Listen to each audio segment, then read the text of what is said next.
Is everything going? Yeah. Everything is going. Wait, so hold on. Tell us more about the tattoo. So you got the tattoo of the shop on your arm. Yeah, so on my hands, I have Alpha and Omega. Okay. So right there. Make sure you hold that thing up.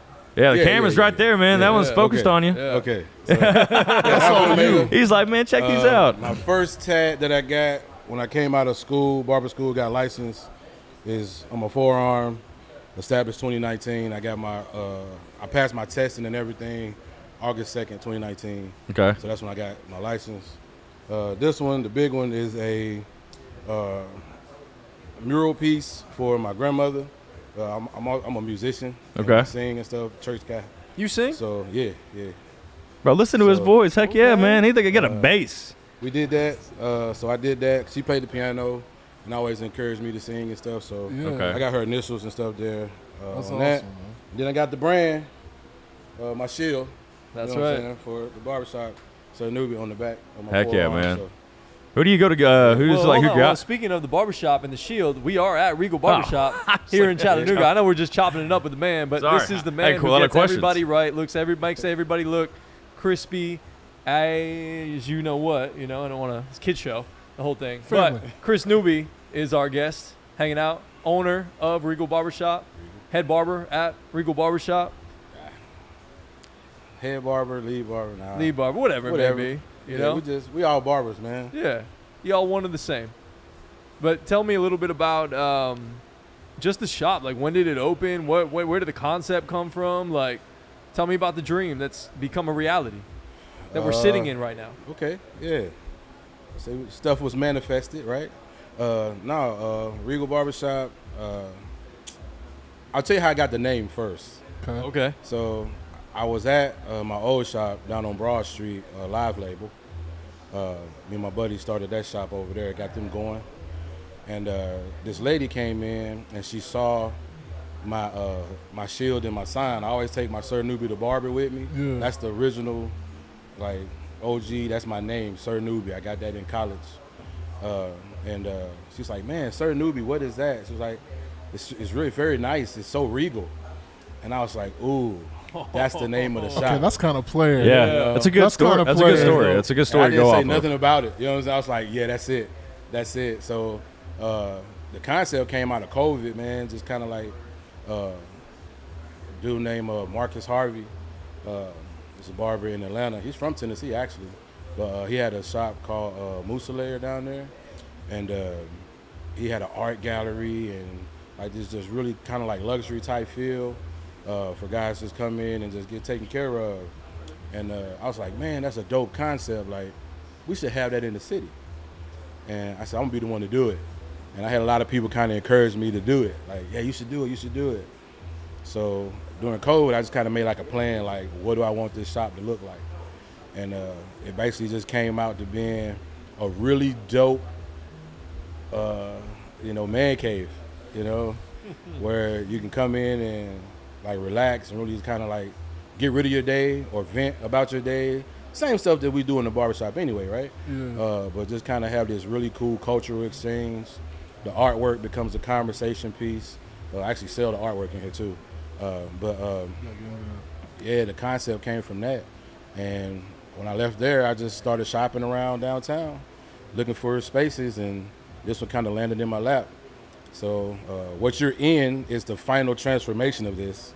I kind of flipped it up like 3 times to get it to where we are now. I was going to say, I've seen many iterations of the shop. Like, I've been here for a minute. I think I started coming in 2022. Yeah, you were right at, right down with 2 years with us. Yeah. By the way, we're located at 123 East 7th Street here in downtown Chattanooga, like right in the center of Chattanooga. So if you're right around the Chattanooga area and you're looking for a barber, we're 2 blocks away from everything. That's right. Like, Literally. We are 2 blocks away from UTC. We're 2 blocks away from, I think, Unknown caller. Doubletree, Unknown Caller. Yeah, we're not even 2 blocks away from Unknown Caller. We're like 200 yards away from Unknown Caller. Yeah, you're right down the street from there. Yeah. CVC, the Reed House. Like 2 blocks away from it. Like, we're dead in the heart of it. Cocktail, man. Man, cuts and cocktails. Cuts and cocktails. That should be something. We do that. I know Yeah. you do We that. do I'm looking, that. I'm looking Yeah, at we the, do that. you got a bar, you got a bar Mickey over spinning here. it up, Listen, and then man, you know. we gonna rip something. Yeah, we gonna link. 100%. We definitely got some we're concepts. like-minded. Yeah. Let me ask you something, man. I mean, the inspiration obviously is here, but like, bro, like conceptually, I ain't seen nothing like this in the city. Like, how were you able just to really get this off the ground? Because like, I know how tough it is to start, Yeah. and for you to actually be executing at this high of a level, bro. Like, kudos for one, and for two, like, how did you keep going, man? Honestly, bro, it's a struggle. Like anybody who owns a business Yeah. knows that owning a business and keeping it operating is a struggle. Yeah. I'm not proud of this mentality, but I don't ask for permission for a lot of stuff. I just go ahead and do it. Yeah. And I'm essentially one of those, if I build it, they'll come type people, you know. I just wanted something different, man. Like you look at, I study my profession. So I study everything from tools to cutting techniques to shop environments. And if you're paying attention to barbershops and the way things are moving, how like barbershops are progressing from, you know, not your old school like granddad, even how I grew up just walking in the shop, sitting there for all day, wasting days. Like the atmosphere of the barbershop has changed. And there are only like maybe 3 barbershops in the city with this particular type of concept and vibe, you know, where it's rustic, it's eclectic, it's a different feel. It's not just blank walls and haircut posters, you know what I'm saying? Like, so, Let me get the number 7. yeah, like, you know, fast food joint. it can still be, my thing is it can still be the barbershop, but it can also be cool for your mom to come in and your grandmom to come in, and they don't feel uneasy or uncomfortable from conversations They or feel they have a music that's space. playing. Yeah, like Yeah. they're cool. Everything's safe. Yeah. So like that's really what it's about. Like the barbershop is a communal space. No matter the culture, no matter the background, it's a place where ideas where you can learn. Basically, ideas can be exchanged, cultures can be exchanged, and it's agree to disagree, respectfully disagree, whatever. And all right, man, I'll see you in 2 weeks. You know, like there's really nothing that's off the table in the barbershop. They used to say, don't talk about politics and religion in the shop. Yeah. But I don't agree with that. Like, no matter the background, like if I'm gonna cut your hair, I want to talk to you about what you believe, what you think, how you feel, whatever. So I don't think nothing off the table. I think the barber is the most important, or a top 3 most important aspect of a man's or woman's life. Somebody that I you have really in your do. And life. it's a Yeah, it therapist, is. really. I really mean, think- in a lot of ways. Yeah, like you come in, right? You get a cut.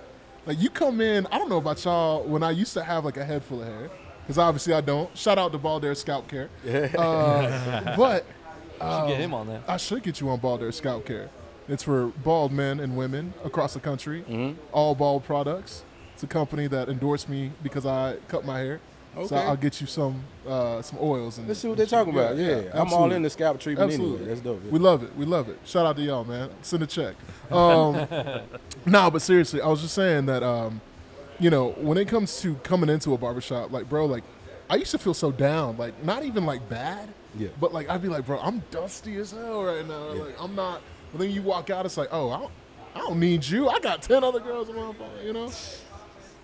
It can kind of happen that way. Yeah. We do a disclaimer here at Regal. So we say, you know, we always, if you're a first-time customer, we always say your first haircut is going to be your worst haircut because it's all going to get better from there. And your first haircut is going to be dope anyway. Yeah, But not wrong. whatever happens to you after you leave here because of the haircut, because you look good, you feel good, you smell good, we are not responsible for any breakups. We're only responsible for makeups. So you're the reason he acts the way he acts. Yeah, basically. So we blame you. It's your fault. That's cool. You created We blame that you, brother. monster. Sorry. So If the swag comes through, the swag Y'all comes did. through. But like, yeah, Well- that's a part of what we do here. When you leave here, you're gonna look good, feel good, smell good, and you're gonna be ready to attack anything that's coming at you. well, when you walk in, it definitely smells good and it definitely looks good. So I definitely feel good. But The art is the one thing here that I would say really pops out about the spot. I mean, it's really kind of what makes it unique. So tell me kind of how, is it one artist? How did you find this artist? So Tell me yeah, more right about this. now it's one artist. I actually have another page, the gallery at Regal Barbershop. That's on IG too, and Facebook I think too. This artist, shout out to Andrew Travis, Eyes Have It Art on Instagram, EYES, Eyes Have It. This is all Andrew's work in here right now. I started off with like 8 artists, I think it was, throughout local artists. It's all local, Chattanooga. Yeah. Educators, like I had an educator, she's a principal. Had another lady's been doing art for a long time. If you see the Malcolm X piece in the corner I back there. peeped that whenever I was in. All of her, like she does pastels and like color pencils, like, like that's what that is. Yeah. She's probably the best portrait artist in the city. That's Michelle Jackson. She's probably the best. I haven't seen anybody else portrait work outside of some tattoo guys, but when it comes to just looking at you, taking a photo of you, or taking like 3 different photos of like your family and making that thing work, Michelle Jackson is it. So if we wanted like So- a design of all 5 of us, Yeah, shout she out could to do Chase. it. Who, Oh, okay. Yeah. Okay. Okay. Michelle could do Well, I it. have to and do it'll be that. That's perfect. good. That's a good plug.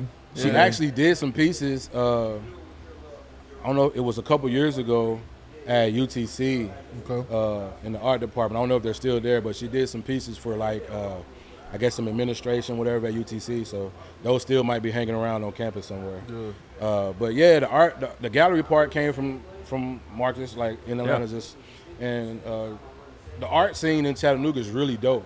Like we got a lot of cool local artists. It really is. We have what's the spot? Stoveworks over on off of Hostclaw. Stoveworks is like a residency for artists. So artists from all over the country come and like stay there, and then they're able to work on their material, and they're able to put it in the gallery downstairs. Stoveworks brings in a lot of different artwork from different artists. So I got a client that was working over there, and we kind of linked up, and just I wanted to make sure that I didn't just put haircuts up on the wall. Like, if you want to look at yourself, you can get on Instagram and look at yourself. I do videos and stuff, I but love as that. far as the shop is concerned, this is inspiration for what we're doing as barbers. I got kids that like designs. I got, adult men that like designs or whatever, and it's like, the art is always a constant, like, I could do this, I could do that. And most of all, just getting him supported. Like, Andrew sold, like, when I first started, Andrew sold so much work out of here. And I just asked him, I was like, bro, you want to just fill up the space? He was like, yes. So we still push it, we still push the artwork, try to get it sold for him. Yeah. It's very abstract, it's got a very Picasso feeling to He's it. a Basquiat inspired artist. Okay. So everything that he does, it kind of has those multiple layers in it, kind of like a Basquiat piece. And his is all about the eyes, right? Yeah. So as you see that theme, Yeah. windows to the soul, all that, like everything you take in. So a lot of his pieces have a lot of different layers. And you can buy in this, the right? eyes. Like, you can buy come in them the shop now. and you Yeah. can buy the art here. Yeah, you can buy them. Okay. It's really dope. He had a series. I think that's one of the last few these King series that he had. Okay. He had like 7 or 8 different kings. Okay. And those guys got out of here real quick. And then he just kind of replaced it with some other stuff. But yeah, man, I still want to support local artists. Oh, yeah, for sure. But Andrew's my guy, man. Like, everybody comes in. We had the mayor and stuff come in. He's like, who did this? Like, what is up? Boy. It's pretty Shout cool. out, man. MTK. Yeah. Yeah. We MTK. love you. MTK.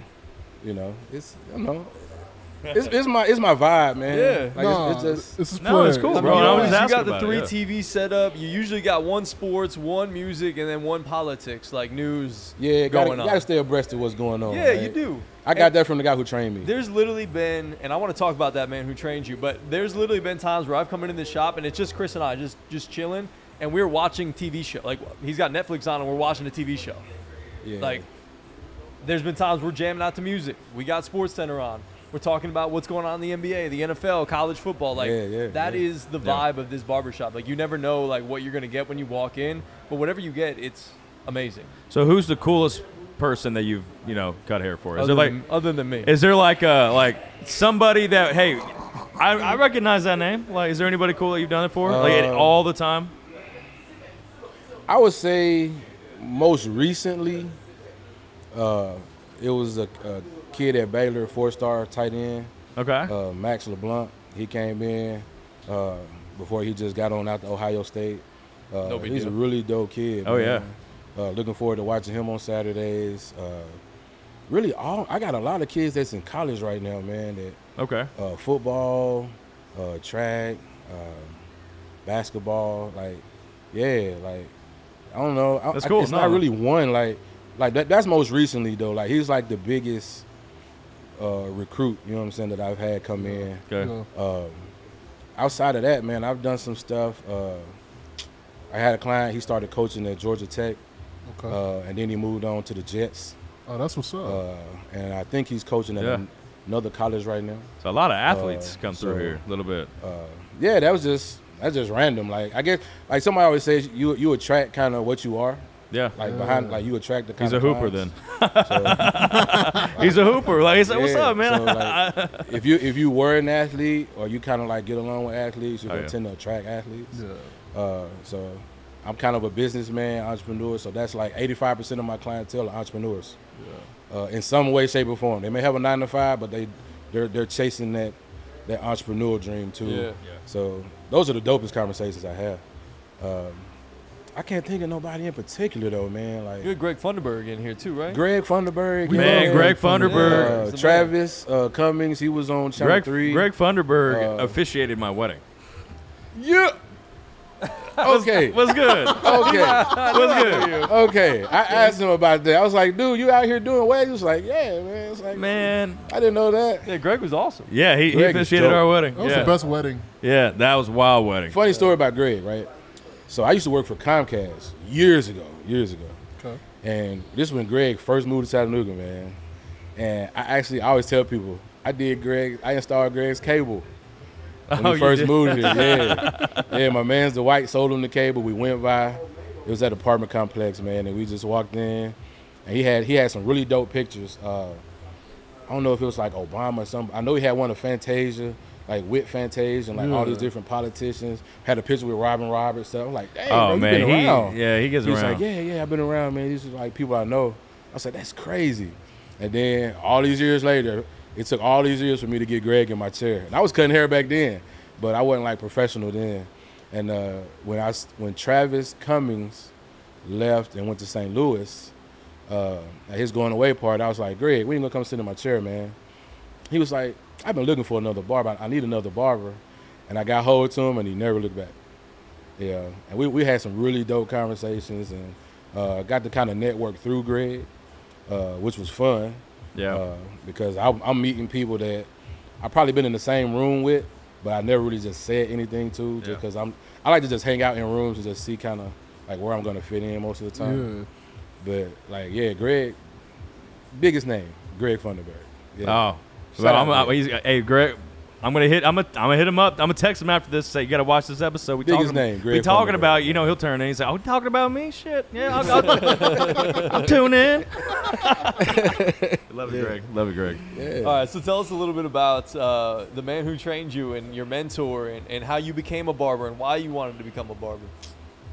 That's a lot of different stuff. I've been cutting hair. Probably started cutting my own hair when I was like 13. And then I started cutting everybody else's hair in high school when I was like 14. Was never afraid. I guess my friends thought my haircut looked good, so they was like, bro, cut my hair. So I would cut hair in the locker room at school. Shout out Central High School. I would cut hair in the locker room and got in trouble one time. Teacher tried to get me suspended for having my clippers. This is a weapon. This is this. I was like, man, I'm just cutting hair, man. Just cutting hair. Making Like, plays. chill, yeah. Just trying to hoop. These are razor blades. You're gonna kill someone. No, I'm not. Man, they really said that? Yeah. That's crazy. She tried to gaslight me up, bro. Like I'd never been in trouble in school, like in high school. Yeah. Never got in trouble. Yeah. So she was like really like on that, like trying to get me put out. And I'm like, bro, chill. So my coach came up and said like some stuff. Like just leave me in the locker room. Who was your coach back then? he's a coach now at Central. Kurt Jones? Kurt Jones, Yeah, yeah. okay. He's been That there was for my a minute. coach. Some stuff happened. Had a parent that was a hater, I'll say it. And he left, you know what I'm saying? Kind of messed up my whole recruitment deal. But it's cool. But he's back now. I think stuff is happening.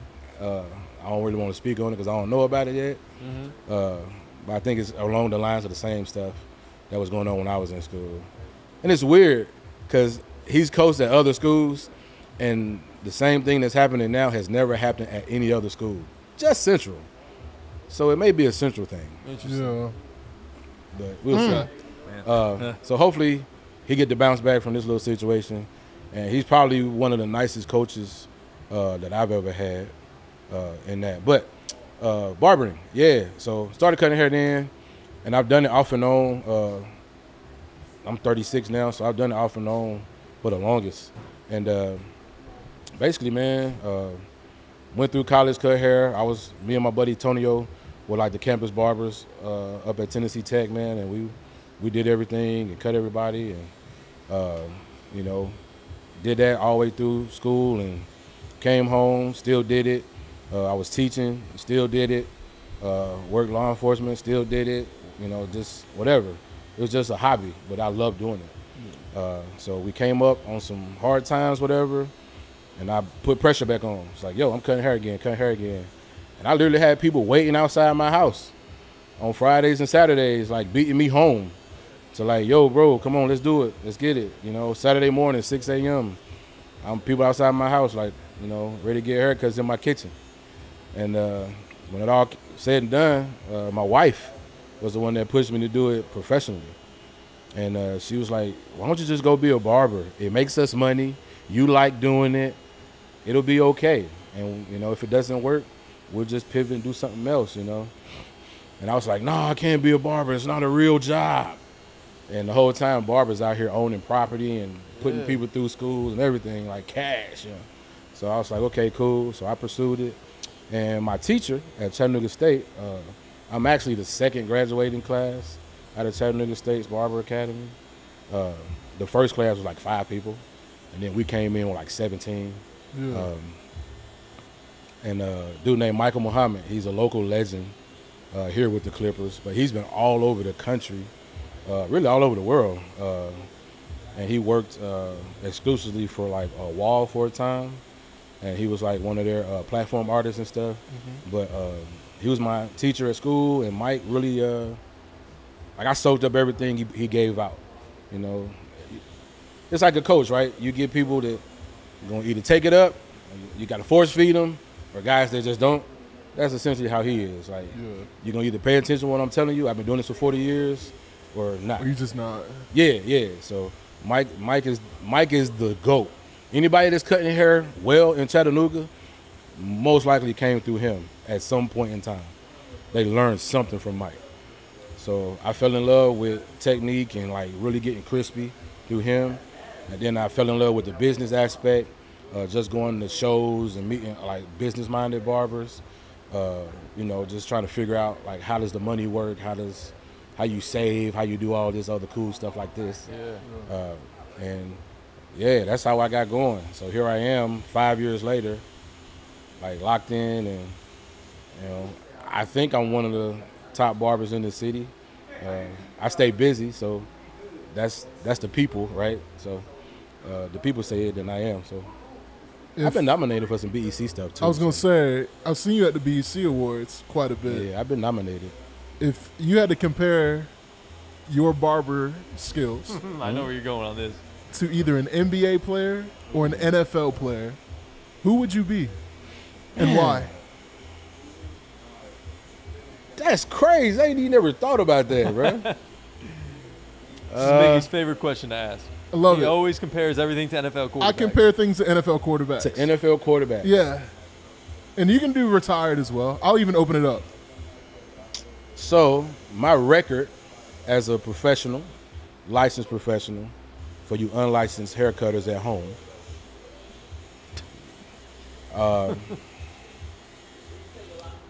I'm consistent. Yeah, I got one for him. So being really good and probably the most consistent barber in the city. What'd you say? Being really good. I'm really I good. can't hear you. I'm sorry. Yeah, I'm really good. Really like that. Okay, Yeah. I was just making sure the people heard. Hey, Tim. Yeah, I'm gonna talk my stuff. Okay, though. now. You know who you'd You know what I'm be? saying? Kurt Warner. Let him say Heck his. no. Bro, Kurt Warner. Dude, he had to hustle and the like XFL. And like so you were cutting hair, working Right. other jobs, and you were working your way. Now you're in the pros and you're killing it. Got a Super Bowl probably, sitting back here behind that bar. Like, no, not Kurt Warner. Damn. Okay. Not Kurt Warner. But he does have a dope story. Trying to get you working. But Kurt Warner was good because he had a whole lot of players around him. Like Yeah, good. if You he, got good if, barbers he, if he around didn't you. have the if he didn't have the like the greatest show on turf, like you wouldn't have known. Who would Kurt Warner be? Yeah. I don't know. You got a movie though. Just saying.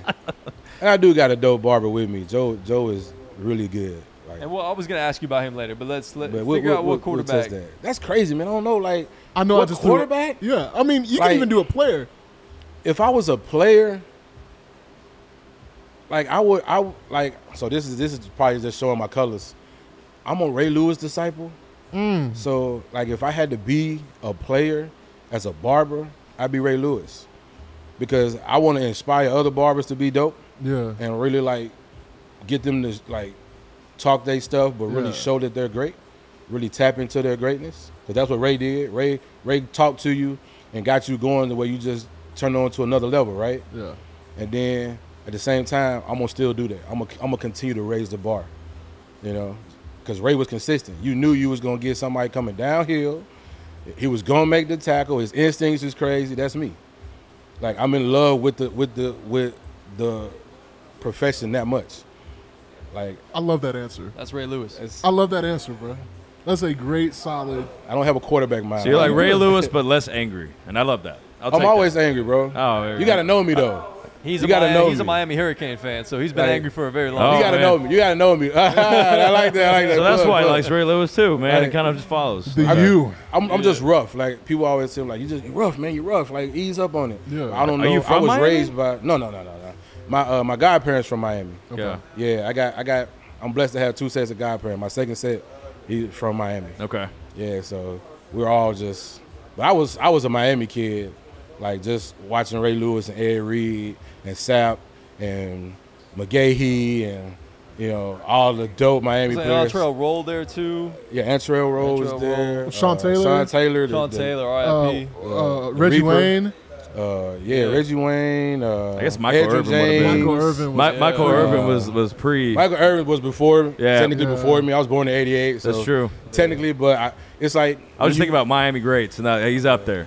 like everybody though, like even all the way down to like The Rock. Like if you watch The Rock, he was a good football player, but he was on a team with just great guys, right? But if you look at The Rock's professional career from being a wrestler to being a movie star and like how seriously he takes his craft, that's what you get from Miami. Like World's best eyebrow. I mean, I don't think there's any doubt about it. No. no, World's best eyebrow. I mean, right? I love The Rock. But Like, like, if you're the world's best eyebrow and you got muscles, you're Yeah. worth $20 million a movie. That, yeah. It's amazing. It's amazing. did he not ruin Fast and the Furious? No. Can we No, just he talk didn't. about He it? did No, No. he did not. I don't think he did. I love that franchise. Y'all are tripping. No. Him and Kevin Hart though are funny. You crazy. They I'm about gotta to ring give some him- bells. they gotta I'm give not him that time. big of a Fast and Furious fan. Oh, it's But one of the best franchises to me of all time. Like, he ruined it. it's more Fast and Furious than there are Land Before Times. So, like, at this point, it's just gotten out of control. So, Trying to think. That's yeah, hilarious. look, now you're thinking about it, like, Well, yeah, I'm thinking about it. It's like, how many Land Before Time? I knew there was 3, I thought. Yeah. 'Cause I watched, like, the second one, like, honestly, a few there's a months few ago. more after that. But Yeah. So you said you were a Miami kid. Are you from Chattanooga originally? yeah, I'm born and raised here, man. Okay. Born and raised here. I just love Miami football. Like, I remember growing up just seeing them on TV. And this is, let's just say, this just used the 2000 run. Yeah. And man, it was just like such intense football. And being a Ray Lewis kid, and I wanted to play that intensely, like it was just like, man, who doesn't want to be on a team where everybody knows their job and they're just flying around and doing their job? Plus, this back when you could wear like visors, the freaking Miami tent visors, man, the halo joints, man, like those are Do always. you think dope. they go to the ACC? They leave the ACC to, like, the Big 12? with like Florida State. I mean, there's a whole much talk with that. We were joking about this in the Joseph South. is ready to jump in. we were joking about this, right? And we were talking about like teams that, like, cause Texas and who else was it? Oklahoma come over to the SEC, right? Yeah. I'll take Texas, but Oklahoma has nothing to do with the South. All right, it's the Southeastern Conference, so that's out the window, buddy. It's way out the window, right? But like, if we're gonna trade teams, if we're gonna like get rid of some folks, let's go ahead and shoot Vandy in the foot, right? Yeah. Take them out the pasture. Gotta have Andy. You know what I'm saying? You don't need them. Academics. I'd rather have Memphis. Man. I'd rather have Memphis. I know that's tough. Bless you. I'd rather have Memphis though. But let's trade teams away. Let's get rid of Vandy. All right. Let's look at maybe Mississippi State. We don't necessarily need them, even though they're legendary in the SEC. They're like one of the OGs in the SEC, I think, right? Like original teams. Yeah. They ain't done nothing though. So you don't need Ole Miss, but we don't need Ole Miss. You know. So let's trade. You see those looks that you're getting? I think you need. Let's Ole Miss. trade. Ole Miss. I think you need both those teams. Let's bring up Miami. To Right? the SEC? Yeah, let's bring up They Miami. can't leave alive. No. They can't Let's- compete in the ACC. No. They could though. I think you bring in They don't. Texas Clemson. can't Dude, compete in it's the SEC. Florida State, I think Texas Florida will State, compete in the Miami, SEC. and Clemson. They're all gonna end up at the Big 12 or the Big 10. One of them's gonna be Nah, one man, of them we to don't be the need Big none 10. of them, bro. Like I would love They're to gonna see be completely Miami, gone. Florida State, and Florida. Matter of fact, you can kill Florida and just bring. Let's take Miami and Florida State. Yeah, just kill Florida, and man. Spoken like Yeah. a true Miami Hurricane fan. You can kill Florida and then just like we could I trade. think we could can all take agree them with too. that one. Yeah. No, You're not gonna get an argument Don't from be me, talking bad about my man Billy Napier. You know, Bro, your man's about to be All right. jobless. I know. they did really horrible at recruiting. I heard. Well, Dan Mullen left him with nothing. And Joseph, who is our college football analyst, and I mean, he's really the encyclopedia. That's the. Yeah. He is brilliant when it comes to college football, and he'll give you like a overall breakdown. But like, man, Florida has nothing, but their freshman class is decent. But is he gonna have time? The answer is no. No. It's the hardest schedule I've ever seen, bro. Yeah, they got an uphill battle. Yeah. But you gotta win recruits. Like they lost so many like big name like 4, 3, 5 4-star recruit guys off this NIL stuff, which is ruining college football. Can we chop it up though? But You believe in Mario Cristobal? no, Like you? No. no. I for the love of football, I don't know why this man hasn't hired his teammates. He was on the team with Ed and all these other like dope, great guys. Why are you hiring? Like Scrubs. essentially, Yeah. like the U has one of the best summer legacies in college football, where all of the guys come back and train with the students. Really? Yeah, In Coral Gables? they down there in the mix. Every year in the summer, you'll catch Ed, you'll catch Sap. Now Sap's over in Colorado, Yeah, I so saw that's that. done. But you'll catch Michael Irvin, you'll catch Jeremy Shockey. They named the freaking facility after The Rock. He came in and like donated money or something like that and rebuilt the whole deal. You know what I'm saying? So like guys come back and they train and they work out with the athletes. Like, why didn't you hire some guys? I know it's some guys that want to coach that was on these championship squads.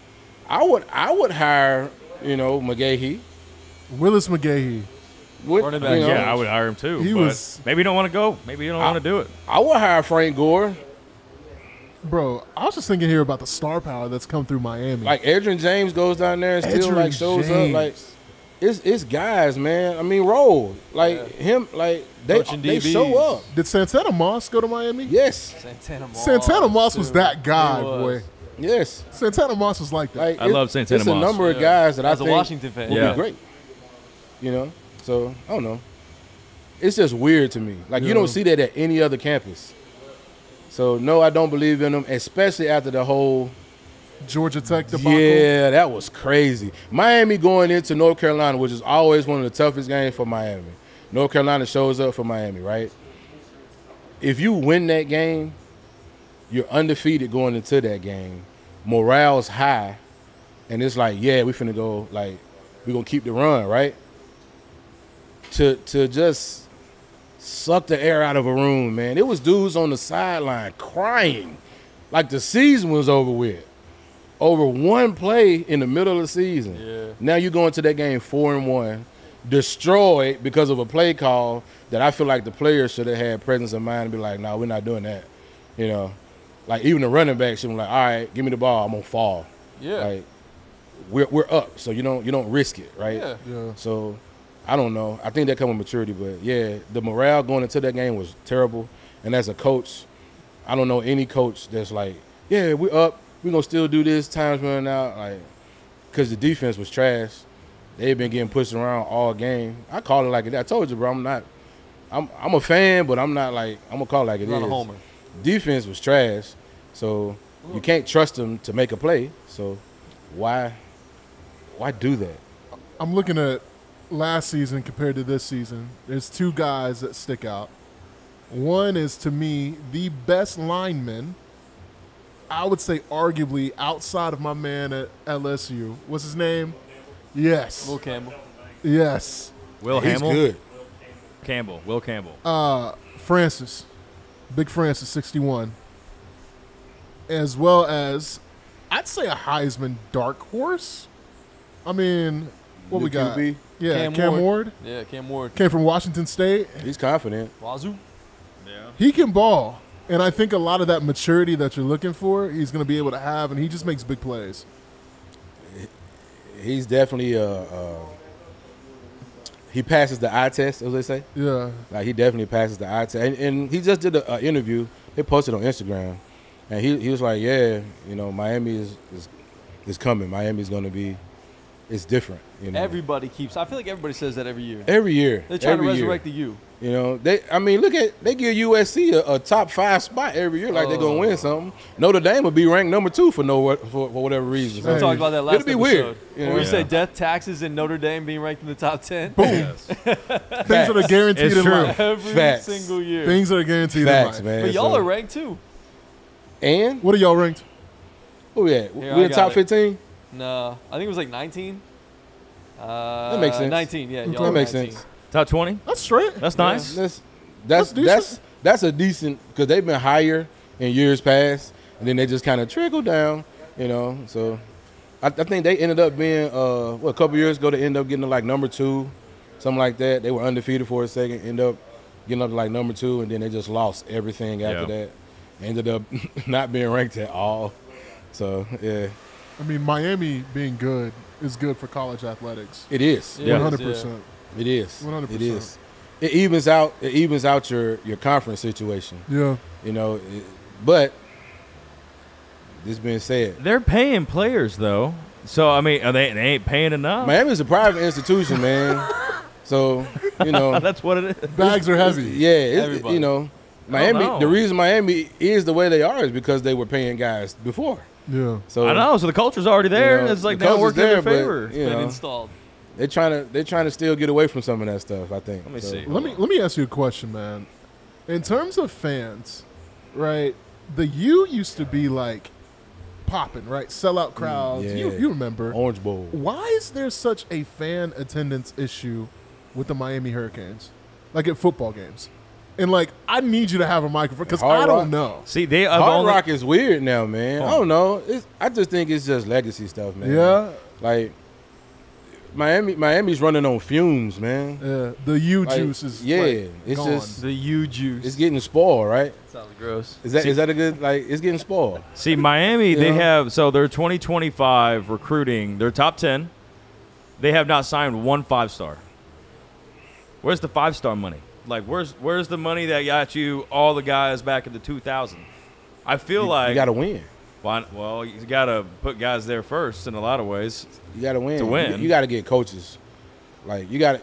This is the thing about players, and this is my mentality as a player. You got to have a coach with like a Saban, right? Saban is a leader of men, so he gets coaches around him that he coaches, and then those coaches become player coaches, and they get those kids to buy into the program all the way. Miami doesn't have that. Like, Miami doesn't have a coach that gets guys fired up, you know. Kirby Smart's one of those coaches. He get guys fired up to play ball and be a part of the program. But there's no one in Miami. To me, there's no one in Miami that's doing that right now. Well, speaking of Kirby, All right, so yeah. speaking of Kirby, welcome to Joseph Come Guthrie on to the in couch. here. We talking about the This GOAT, little man. Georgia- The GOAT, baby. Talk Kirby to him. Smart.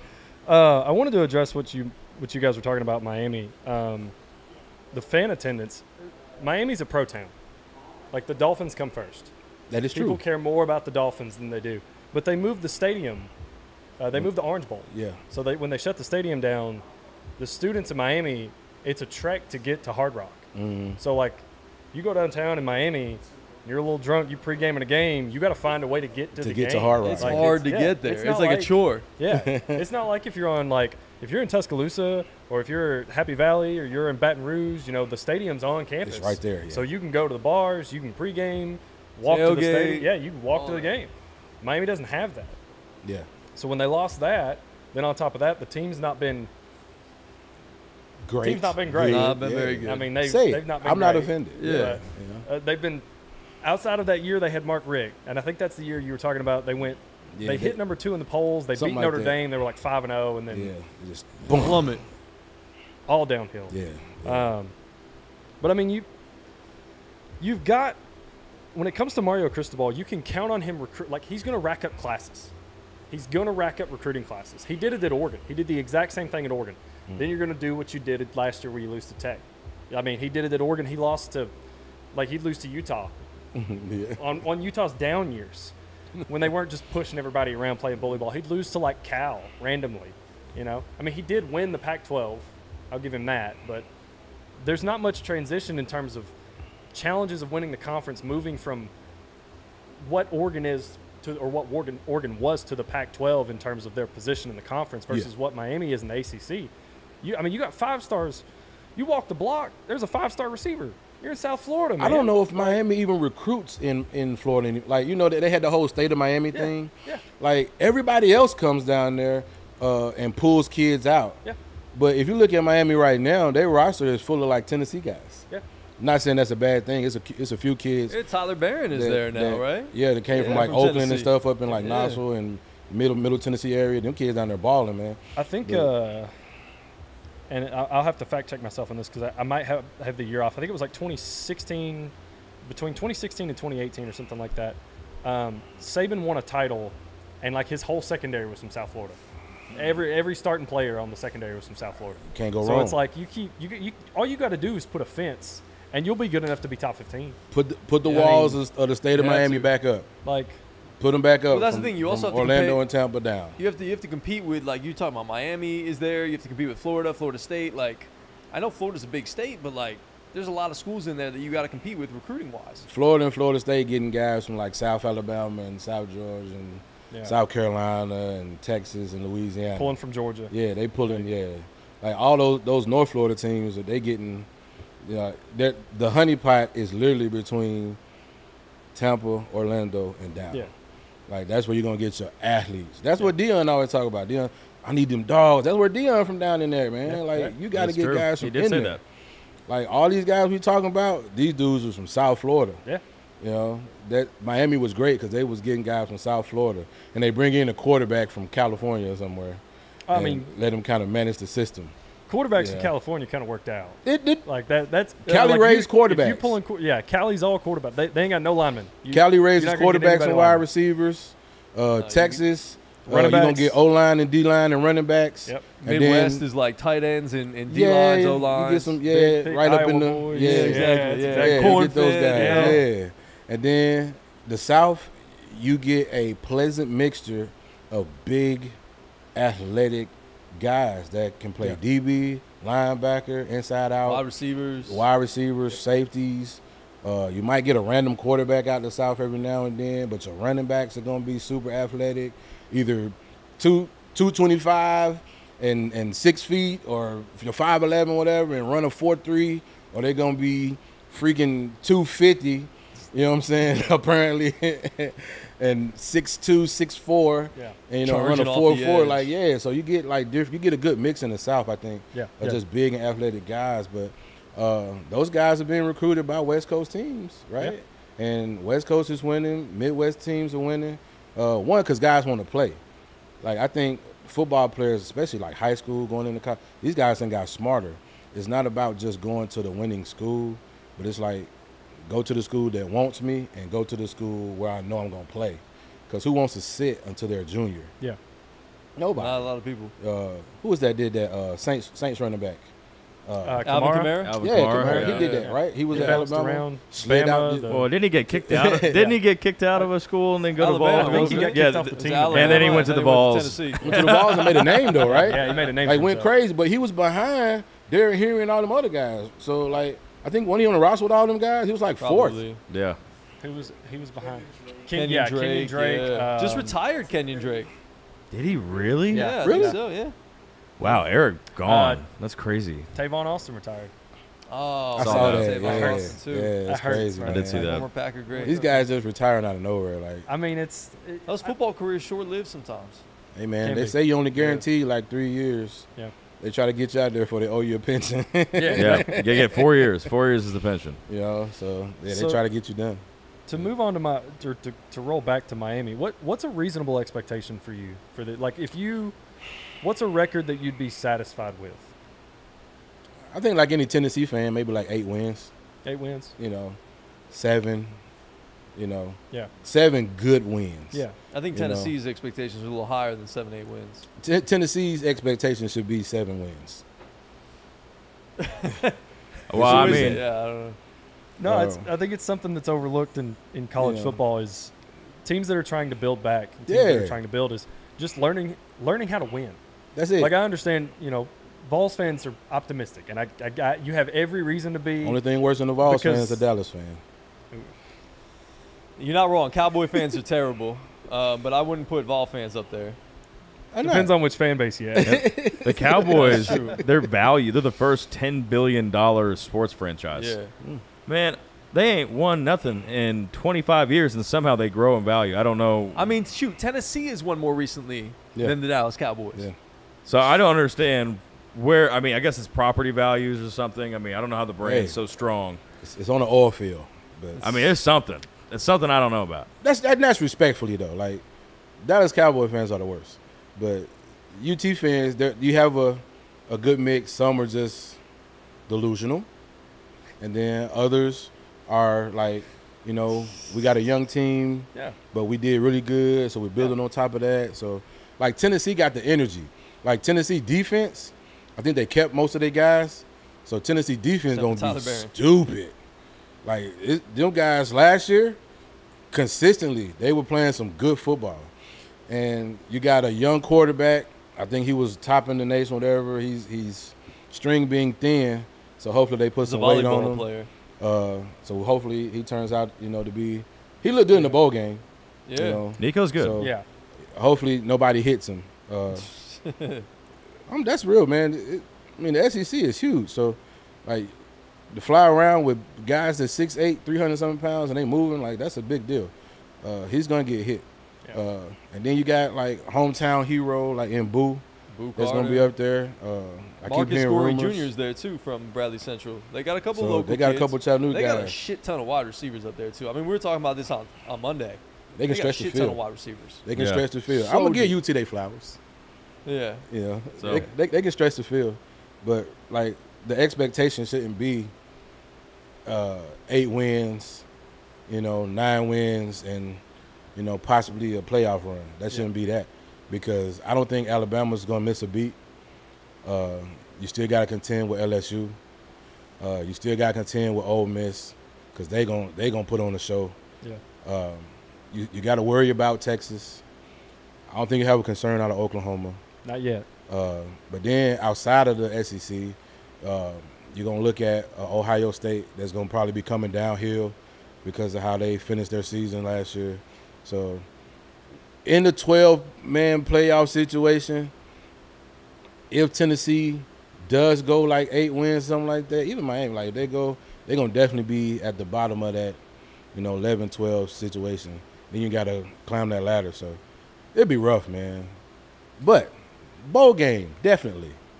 Maybe a little, not Lay's potato chip bowl, but like a New Year's Six bowl. Yeah, Something a little more higher end of a matchup. I don't think you're crazy for either Hurricanes fans or Vols fans to expect a playoff, especially in an expanded field. But I think something that's underrated in college football is just getting used to winning. So it's a lot of these, because everybody wants the Saban effect. They want 1 year, instant mac and cheese, boom, you're in a natty. They want that kind of turnaround, and it's not something that happens often. So to establish yourself as a winning program, you get 8, then you get 9, then you get 10, then 10 again, then you're setting up for that 12-0 run, just to know how it feels, so you can establish that winning culture. So it's like, hey, when we get late in the season and you're 9-0 and you got a big game coming up, you don't get deer in headlights. It's like we've been here before. We have this experience. We have this experience from the older guys. It's just part of the culture being built. Right. And I think that's something a lot of people overlook. That's what Miami doesn't have. It takes time to build culture. That legacy is getting dry. They had that culture, and then they lost it. And they haven't been able to re-identify it in so many years. And you need a coach to do that. Yeah. That's what you're talking about. It starts at the top. You need a coach to do that. At the top. That's even though Cristobal is a Miami alumni, he was on the championship teams, he doesn't carry the swagger of the winning culture. Miami swagger, man. Even though you were on the team, I think he was O-lineman for those teams. Yeah, he was. He doesn't carry that swagger. He might have it. I wish I was at a Miami practice to see him coach in that environment. But I firmly believe that your head coach has to be a leader of the other coaches. And those coaches get the players to buy in. Yeah. So once those coaches are crazy about it, then boom, the kids gonna be crazy about it. Now the culture is, as soon as we step on the grass, it's up, on anybody. So to me, that's what you have to have. Tennessee has that. Georgia, they shouldn't lose a game off sheer being pissed off for being finessed out of a top spot. Because if Georgia has to play anybody last year, they running them out the stadium. Alabama shouldn't have been there. Texas shouldn't have been there.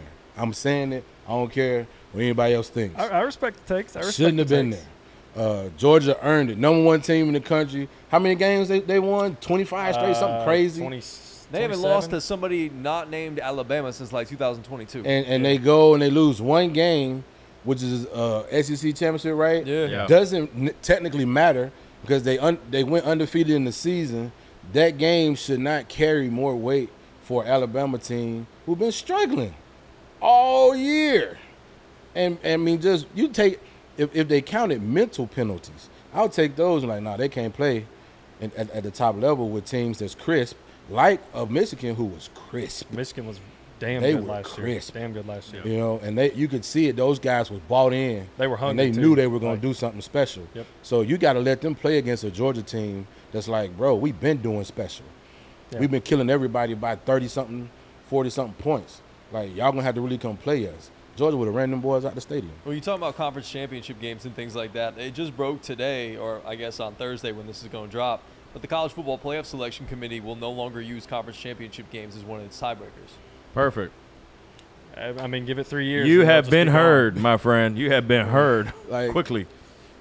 It's crazy. I don't know. It's just one of those things, man. Well, it kind of makes sense because, imagine you're,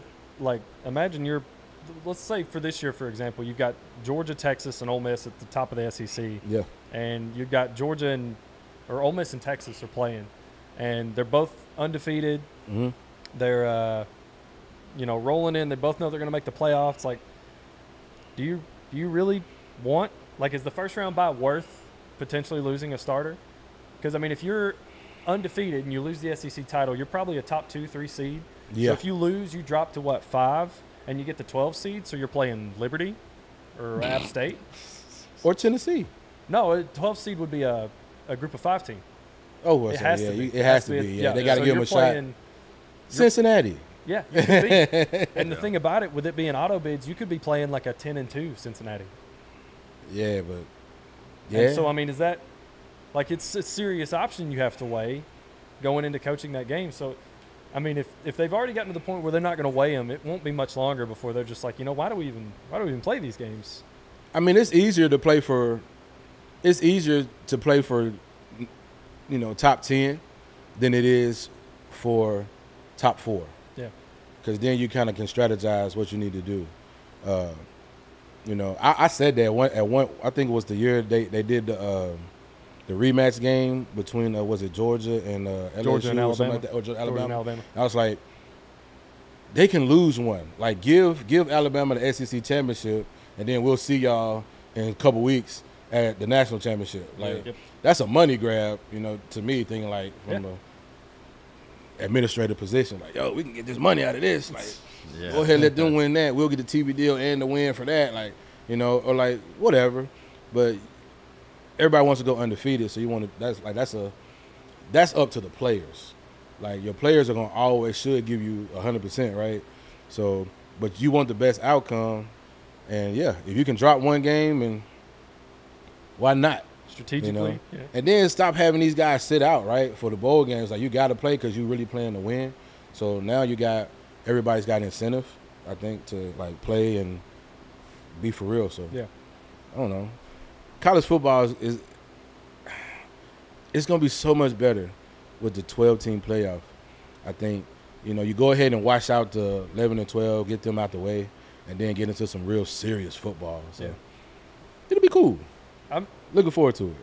Last thing on the playoff, and the only thing I'm hoping is that we don't get like 3 and 4 deep matchups in the season. Like I don't want to see Oregon play Ohio State 3 times. I don't want to see Georgia play Texas 3 times.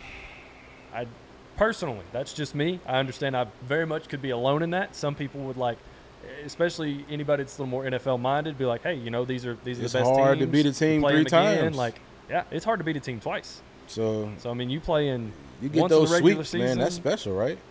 Like if you get a sweep of a team, like that's a special thing. Like you look at that. Like I just used the Ravens and the Steelers competition. Like it's cool. Yeah. You know you're gonna play twice, but then they mess around and win, and boom, we got them in the playoff game. It's like, oh boy, you know, like so that's like to get a team and beat them 3 times legitimately. Yep. You know, because one of those games is gonna be close. You know, the first one might be, they got them, you know, but one of those games is going to be close. Mm-hmm. And God forbid you tied. So, like, I would be down for that. Well, it's like if we would have had this format last year, Michigan and Ohio State would have played back-to-back weeks. And they should have. So they should have. It's better than watching Michigan skull drag Iowa for like 4 You're not wrong. It was You're not bad. wrong. That was bad. Yeah, it was right. bad, yeah. Well, again, we're here at Regal Barbershop, here at Chatt It Up Sports. Chris Newby has been our guest. It's been fun chopping it up with you, man. It's been great. Check them out, 123 East 7th Street here in downtown Chattanooga. You can find them all over social media at Sir_Newby DeBarber. And then check out the barbershop at Regal_Barbershop_Chattanooga as well. Book your appointment right online. It's super easy. I do it all the time. Love getting an opportunity to come in and chop it up with you and Joseph. And we didn't get a chance to talk about Joseph, so yeah, I know Joe he ain't ran here out of anymore. here. But like, that's your right hand man. Before we close, talk to me a little bit about your partner there. Joe Faze, man, Joseph Ibach, man. Joe came to me straight out of school. I had been following him in school. Super talented young man. Came in the door, was just like, yo, bro, I want to work with you. I visited some other shops. I really like, you know, what you got going on. I want to work with you, learn from you. And he came in and just jumped in the seat, man. And he's been building up his clientele over these last couple years here with me, and really showing out. Like, I always tell him to talk his stuff, man, because Joe is a really good barber. He cut your hair today. He did, yeah. Like, Joe is a really good barber, man. He's like me. He's a multicultural barber, so it's not a head that can sit in his chair that he can't cut. He's not afraid to just attack it and go at it. So he's been with me, been rocking with me, so I can't say a bad thing about him. And shout out to him for being a dope dad. He's 23, 24 years old, single dad, got 2 kids, man. Oh, that's awesome. Yeah. And he just rocks out the best he can, you know what I'm saying, with his kids and for his kids. And he has a great family support system, too. So, like, that's why he ran out of here, because he had to go get his kids. Mm-hmm. Yeah, Joe is the man. Like, shout out to Joe for rocking with me.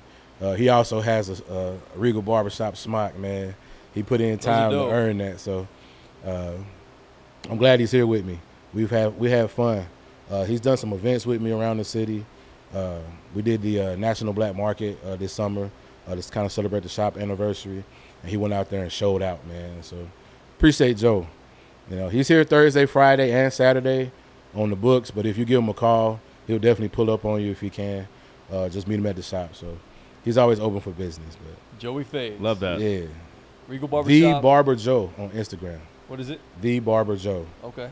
Follow him up there as well. Regal Barbershop, Chattanooga.com. Again, go up there, book your appointments. It's super simple, competitive, like good pricing too. Like you guys don't like. Yeah, we're not terrible. No. We're Like, like, like for the product that you guys do, like it's good pricing. that's what I want to do. Yeah. Like we're kind of at the top of the market in the city as far as pricing is concerned, but you're gonna feel the value. Yeah. I firmly believe in giving people something.